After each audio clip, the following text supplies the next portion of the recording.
So welcome to another wargame review from theplayersaid.com. My name's Alexander. And I'm Grant. And today we're taking a look at Ardennes 2 from Multi-Man Publishing, which is a two-player Hex Encounter World War II wargame, part of the Standard Combat series, which we will refer to as SCS for the rest of the video in eternity. But did I say it was put up by Multi-Man Publishing? Because it is. And this particular one is designed by Dean Essig, who created the system. Yeah, he's the series. And so it's called Ardennes 2 because Ardennes originally came out in 1993. It was one of the first, if not the first, in the series. In the series, which is it's published. It's from The Gamers, which published through MMP basically. We've played one other SCS title together, which was Rostov 41. I played that a couple of years ago. Excellent, fell in love with the series.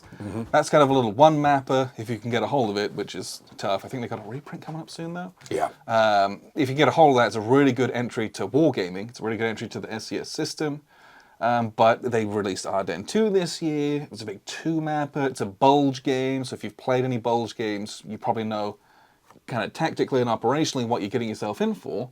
But it's just like a bit bigger and a bit meatier than the one mapper that we played. And so that was something that was quite different from our experience in the place. It was still excellent, but different from what we were doing in Rostov 41. Yeah. So this one had a lot more counters, I felt, and it's two maps, but you move across the maps rather than having like a line of units that's two maps long. And it was, I had a really good time with it. SCS is a system that is easy to learn. The series rules are like 8 pages long. They're under here. And this box, again, the latest one, it's series rules version 1.8. And the reality is it's only 7 pages of rules. And this is like how to move, how to fight, how to trace your supply, how to retreat. And activation is, I do all my stuff, you do all your stuff, right? It's really that simple. And then there is a book for the game-specific rules, which has about 4 pages of specific rules for Ardennes. Now, that's actually quite a lot of special rules. The booklet's a bit bigger because it has a bunch of different scenarios in it, and it has things like the reinforcement schedule, which is huge, and some designer notes at the back. But a lot of the other SCS games that are maybe smaller or a bit less kind of complex have like 2 or 1 page of like game-specific rules. So this one had a bit more to it, and that was very interesting to see. I felt like there was a lot of like extra stuff that they had put into this game. Well, and really changes to the system, fairly significant changes, I think, from the CRT, I think is a little bit different, or I need to probably compare the two a little better. Yes, but I think it is different. We were looking at it, and there's really only one A1D1. Yeah, there's very few, and 3 or 4. Most of them are very unlikely you'll roll them. So that's the exchange, right? So, but that's not going to come up that often.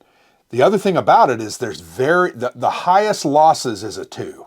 Yes. For either side, which is very unique and very interesting. Even at 7-to-1 odds, if you roll a 12... At most, you can do D2. Now, 6 retreats, if you're surrounded, those stacks are done. That's extra losses. Because you take extra losses, but I thought very different. It felt the same, yet it had some unique elements. The barrage table was very different, the way barrages work. Yeah, barrages are executed entirely differently in this than they are in the other SCS games.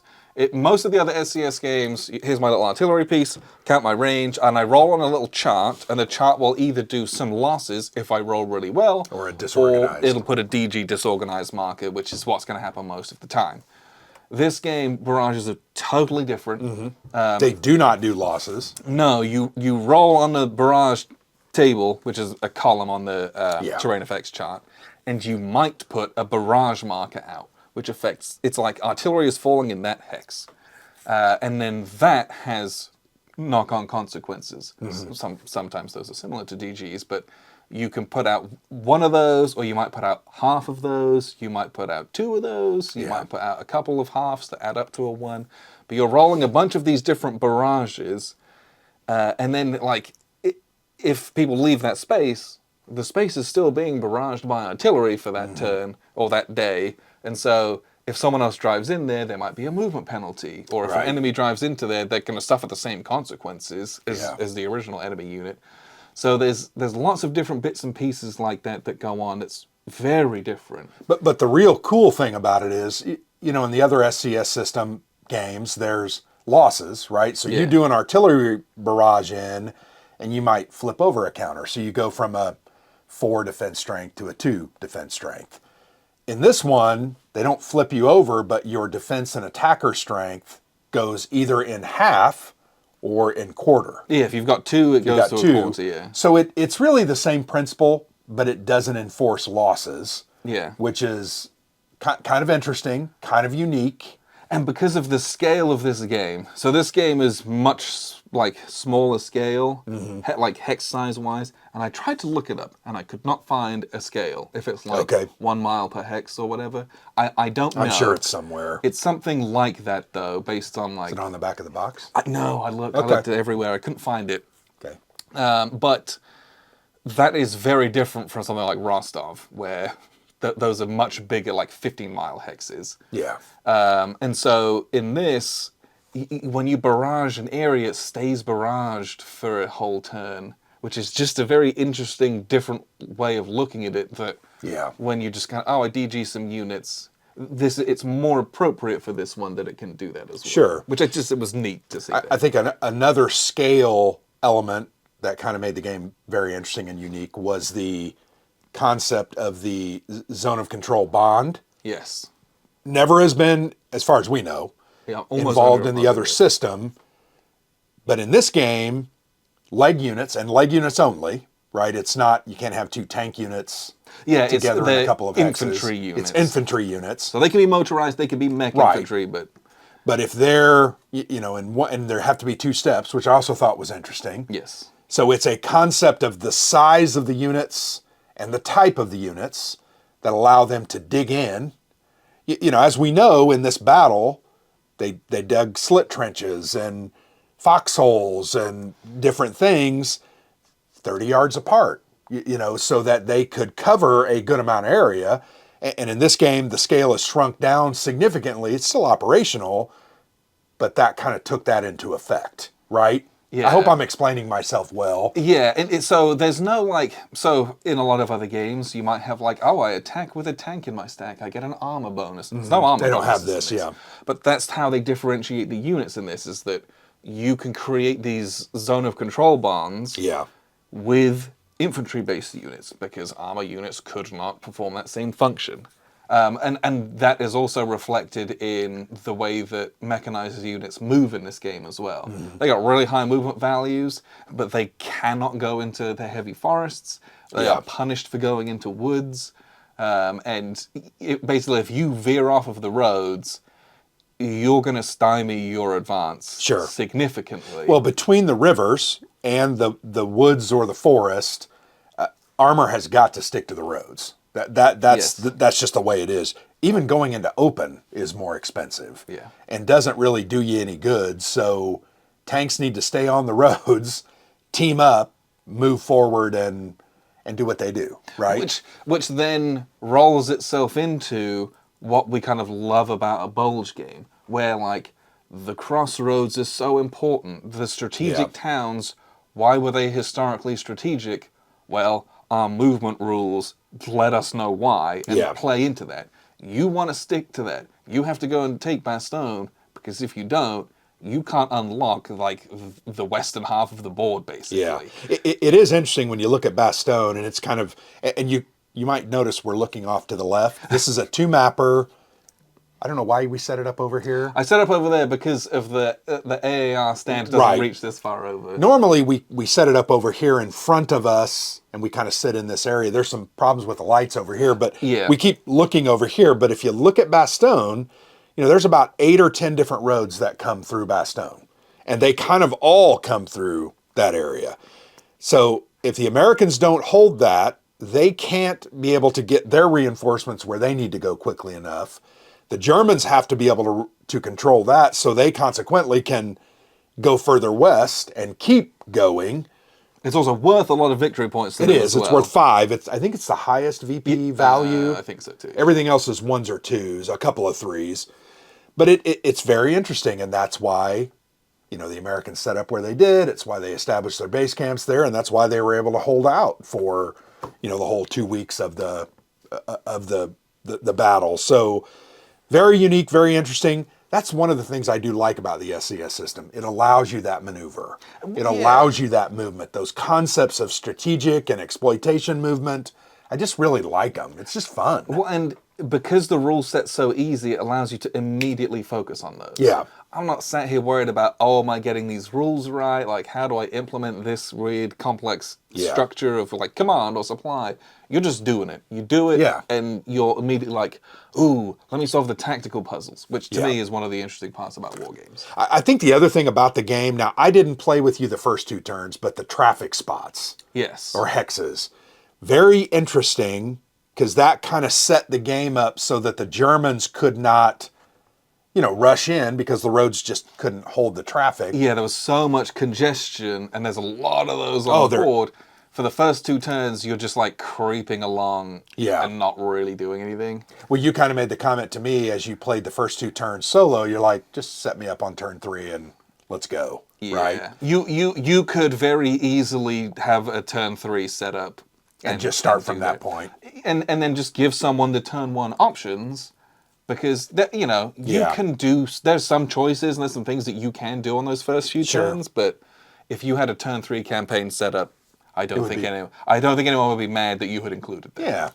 Yeah. And I was actually glad we were able to play together for 4 full turns. Yes. Right? Didn't we just finish turn 6? Yes. Yeah, so 4 full turns, and you played the first intro turns. Yeah. And I think it was in about 4 hours, give or take. We started at about 10. Yeah, it's we about took a lunch an hour a turn, I think. Yeah, about an hour a turn. This would be a game that would be set up very well for 3 players or 4 players. Yes. I think the northern flank, 1 German player could kind of handle, and the central and the southern, or vice versa. And then I think there could be 2 American players that would just help the game move along and also involve it makes it twice as quick. Multiple players. Yeah. So that would be kind of cool. I think the other thing we didn't necessarily talk that much about is this is probably the best looking SCS map I think I've ever seen. That is probably... Now, I have a bunch, but we haven't played them all, but that is probably not... But like, look at Karelia. You've got... Because we dug the rules out. Karelia is like white and brown. Well, but that's... Probably. It's just... It's nice looking, but it just doesn't do it for me like this. This looks does. great. Although I will say, and I'll show you the board here in a bit, it's almost too good. There's camouflage there. Yeah, that was one of the sticking points with the game is that the color choices, the German Feldgrau, it's too similar. Yeah. To a lot of the colors. It's a lot of green, so it's a green. lot of light grays and gray greens, and they really blend in very easily. And then you'll have like I think it's the German 16th Panzer is a gray counter with a green spot on it. Yeah. And they're like next to a lot of green-gray terrain, next to some green American units with a green symbol that have a gray barrage marker on it. And you're like, passing that is not my favorite. I will say, I think that caught me a little bit on turn probably 4.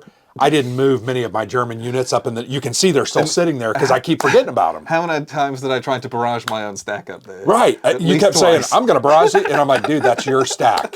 Or I would have a barrage marker out and you'd be like, oh, I'm going to double barrage it. You can't. That's my stack or your stack. That's the only complaint I would have. I think that the board is very attractive. I think everything's laid out very well. We also found, I think, one... fairly significant issue in the rules. Yeah, which was not cool, by the way. That actually... So reinforcements. I'm going to post it, I don't care. There's an AAR that I'm going to post that we did after each of the turns. But the problem is that when I was reading the reinforcement schedule, I did not read it through because the German reinforcements, they get a couple on turn 2, and then they don't get any until turn 6. Or it says turn 6, right? Yeah, and so I just was like, okay, cool. No, you don't get anything. until We don't turn need to 6. worry about it. I didn't even look at this. Yeah, so underneath it, there's a turn 3, turn 4. There's turn 4, Yep. and then there's turn 6, 7, 8, 9, 10. Yeah. So I believe that this is supposed to be turn 3. 3, and so I didn't put all these out on the board, which Yeah. is a significant number of units and would have made a massive difference. Particularly in that north, and I think most of those came in They on all the come in A's at and A's and B's. B's, yeah, which is the top half of the board. Yeah, but you know what? That's fine. No, we but- played it wrong because there was an error, but I just want to make sure everybody's aware of that. Be aware of that. Yeah, that's going to be a big kind of bugbear about that video. I'm still going to put it up because that's not my fault that's wrong. That's Sure. on the publisher, and you know, But that it doesn't matter, right? We all played. we still had fun. We still had fun, and we still played the game. Yeah.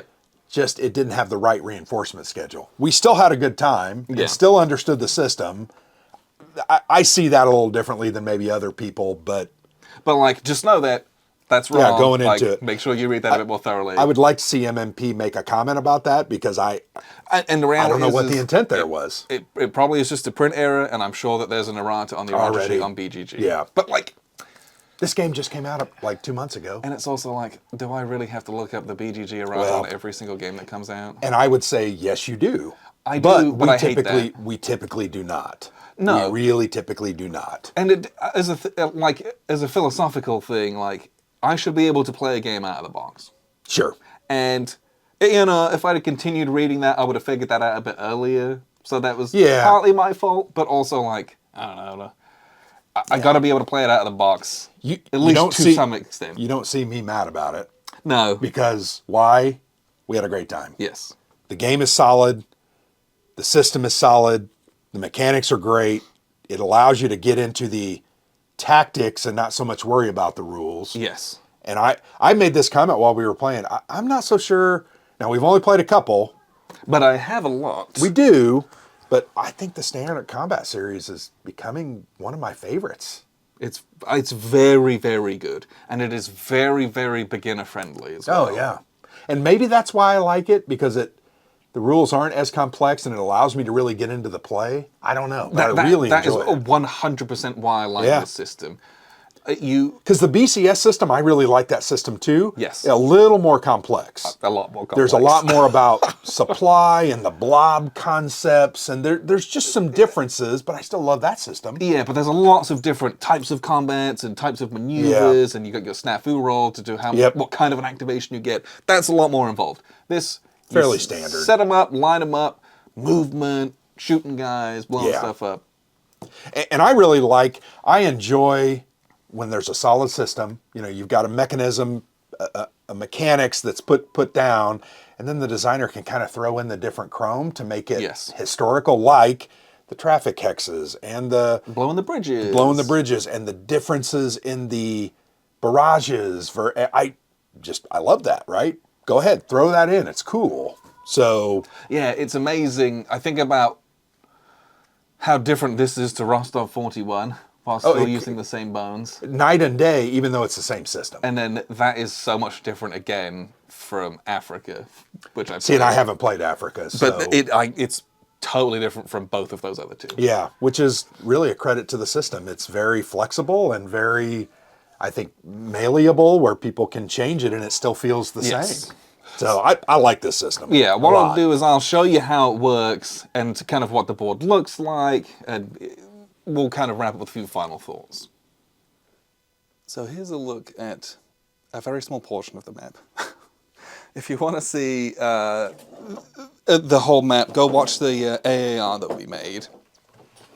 But we're just going to focus on a little bit just so we can take a look at, some of the mechanics of the game. The board itself is wonderful. It's really nice. But something that we talked about that you'll kind of see is that it is almost too nice. What I mean by that is the color choices in this game are very tough. And I'm specifically, the big culprits are the Germans with their, Feldgrau. This color matches so well with these kind of greens and grays that at times, especially from afar, if you're looking across the table, it is just, you have to concentrate real hard on it. And even like the dark greens of the Americans, it can sometimes be a bit of a struggle. That was just something that was like a real kind of pain, especially when I was setting up. And I hope that I don't know, I was just like annoyed that it probably wouldn't show up well on the AAR, but you're kind of going to have to suck it up on that one, unfortunately. But the quality of the maps are really nice. They're a kind of a classic Dean map, and the counters are really nice. They do function well, but just a little bit of making sure that you've got all your units. You know, there were times where I missed a unit or two. Like, it happens, unfortunately. The other aspect of this is that there are not nearly enough DG markers for the beginning of the game. You don't use a lot of DG markers after the first 2 turns, but there are not enough for all of, because these yellow traffic hexes, they give DG markers, and there's so many at the beginning, they literally don't have enough, so I had to pilfer some from another game, which I thought was pretty funny. They just didn't have enough. But this game, it's part of the SCS Standard Combat Series. You are going to do all your moves and barrages in any order that you want. Then you're going to resolve all of your combats, and then you're going to do any exploitation, and then you're going to check supply. It is genuinely that simple. And that's one of the things I really love about SCS, is that it is not a complicated game. So to do barrages, something that's very different in this game versus the other ones, you have to have an artillery unit, it has to be within range, and you have to have a spotter for it that is from the same formation. We got a lot of dead guys here, so let me just set someone up here. So let's say we got right here. I have these kind of brown units from the 352nd Volksgrenadier, I believe. And they can spot within 2 hexes any enemy units. So this is within 2 hexes of him, and he can call back to artillery that is within his formation. So you have the 352nd Volksgrenadier Division artillery over here, and he's got a range of 6 in this brackets, and he can go 1, 2, 3, 4, 5. So he's within range. So this guy can spot for him. He can't then move in the movement phase, but that's kind of what you get for spotting. So this guy, however, could move, right? We can just move him as much as we want according to our movement points, which is the white number. But if you're spotting for artillery, you can't move, or you can move. And you do all of the moves and all of the barrages in any order that you want across the whole board. And so you're going to do a lot of those. To roll a barrage, you are simply going to take your die, and you're going to roll the die. And I rolled a 6, incredible. And you're going to consult the terrain effects chart, which has a barrage success column on it. And we are in open terrain, so a 3 through a 4 would be a half success, a 5 and a 6 is a full success. We did a full success, so what we're going to do is we're going to put out a barrage marker on him. Boop. Now, I say barrage marker on him, that barrage marker is in that hex, and it affects every unit in that hex and every unit that will move into that hex at some point. So that's something that's a little bit different. The barrage tables in other SCS games, which are at a much higher scale, will either inflict losses or they will inflict DGs, or disorganized markers, which the little DG markers look like this, have a DG on them, and those will have effects like half attack, half defense, half move, that kind of stuff. The barrage does a very similar type of thing, but it is not a DG marker. Because you can go again if you had a different artillery piece of the same formation, or for example, this guy over here, let's say we had another spotter and we had another artillery piece, even if it's a different formation, he can spot into here and we can shoot those guys again. So let's roll. And I rolled a 2, which is a miss. If I had hit, you would simply put another barrage marker out. And 2 barrage markers on a space means that units there are 1/4 strength, 1/4 movement. It's very, very punitive. So don't let that happen to you. But there will be times where it definitely does. But you're going to do all your moves, and then you're going to do your barrages, do your moves. So let's take a quick look at a counter here. So the counter has 3 numbers on it. It has, let's get that nice and straight for you. We have the attack value on the far left, the defensive value in the middle, which is often higher than the attack value, and then we have the movement factor on the right. This movement factor is in white. That means it is leg movement. If a movement factor is in black, that means it is mechanized movement. So this one has a 14 in black. That means it's mechanized movement. Now this one also has a yellow stripe behind all the numbers. The yellow stripe behind all the numbers means that it is exploit capable. And what that means is that these guys can spend their little 8 movement points. It's very punitive. Moving into a forest costs 3 movement points, and forest is dark, and this light green is the woods. So it's like 3 movement points, 6 movement points, and to move into a woods is 2 movement points, right? Moving off the roads is real bad. If you're on the roads, it is 1, 2, 3, 4, 5, 6, 7, 8, right? You can drive a lot farther on the roads than you can off the roads, makes sense. This is a little trail. If you're moving on the big roads, it's half. 1, 2, 3, 4, 5. You can move a lot further. But you're going to do all your different moves like that. Then you're going to resolve any combats, and combats is simple odds-based ratios. And then you're going to roll on the 2d6 on the table, and if you look at the table, you are very rarely going to eliminate a unit. You can do, like D2 is defender takes 2 step losses. A2, attacker step 2 step losses. After you do any combats, anyone who has a yellow stripe that is not in an enemy zone of control, which basically just means adjacent to an enemy unit, can then move again. So this guy, in the movement phase, could move 14 movement points, do any attacks that he might want to do, and if he's free, can move another 14 spaces. That is a huge amount of space. And that's why, 14 movement points is 28 hexes if you're only on the big roads. And that's why things like Bastogne, which is just up here, kind of off map, on all these crossroads are so important. They're so key to defend, because you can quite literally drive across the whole map very quickly if you get out in the open, if the blitzkrieg works.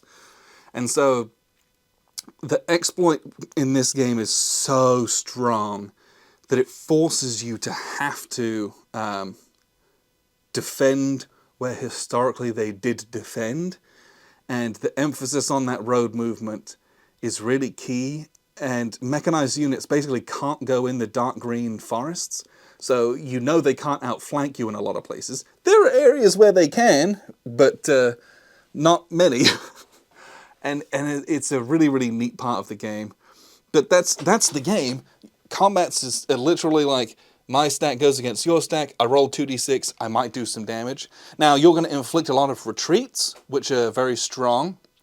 And if a unit cannot retreat because you have them encircled, they will take step losses for each hex they cannot retreat. So it is possible to eliminate stacks, but you must have surrounded them to be able to do it, basically. That's one of the key parts of this game. It is a maneuver game on all of this massive road matrix. But doing that can be quite challenging, because you're going to get yourself out of supply, but you're going to be cutting enemy supply, all that kind of goodness. And the other aspect of this game is that before you launch an attack, as long as a unit isn't DG'd or out of supply or under a barrage marker, you can optionally retreat. So let's say I've got a little dude right here, and he's going to be attacked with this guy here. Instead of me actually defending, I can retreat 5 hexes. And if I retreat 5 hexes, and the hexes are not road-based or anything like that, 1, 2, 3, 4, 5. But they could be 1, 2, 3, 4, 5. You're going to retreat away from this unit 5 spaces, and you don't roll any dice. So there's this element of ceding ground, which early on you will need to do as the allies. It's okay to give up some victory points, but you can't be giving up all your victory points. But that inbuilt mechanic is a really interesting one, because it allows you to save units at the cost of ground, and the ground you can early on you can afford to lose it before your reinforcements start arriving. But generally speaking, that is the core of this game, and what we'll do is we'll wrap up with a few final thoughts. So that was a look at the map. I had a blast playing this. No doubt. I knew I was going to. I love the system. And we've been jonesing to play this, right? You bought this at WBC in July, late July, when I got sick. And we've just not, August and September weren't kind to our game no, playing. but also we had the new table built. So there was a chunk of time where I couldn't set anything up. And this would have space for it. This would have fit on your old table, though. It would have been very It would have been very tight. I could barely fit a one mapper. But it is nice that we're able to play it on this big table. And now you're going to leave it set up. You're going to put the top on. Exactly. You'll keep messing around with it for more turns, and we'll play something else. But I've been jonesing to play it because I knew I would like it. Yeah. I knew that it would be a great war game system.